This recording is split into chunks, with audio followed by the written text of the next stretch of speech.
Bok! Upravo sam objavio svoju stranicu za učenje programiranja.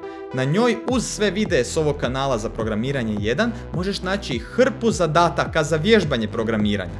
Zadaci su raspoređeni od najlakšeg prema najtežem po sekcijama koje vjerno prate videe. Svaki zadatak možeš i izvršiti na stranici. Izvršavanjem zadatka, stranica testira tvoje rješenje raznim testovima. Ako neki test padne, znači da neki slučaj je ostao nepokriven. Stranica te upozori, pa moraš ponovno pokušati riješiti. Ako ikad zapneš, stranica ti nudi detaljne korake pomoći za svaki zadatak. Napisao sam ih onako kako bih ja u tom trenutku razmišljao, u koracima. Kada uspješno riješiš zadatak, dobiješ bodove. Što je optimiziranije rješenje, dobiješ više bodova. Na grafikonu možeš usporediti svoje rješenje s rješenjima ostalih korisnika. Stranica je potpuno besplatna, a napravljena je kao veliki hobi projekt.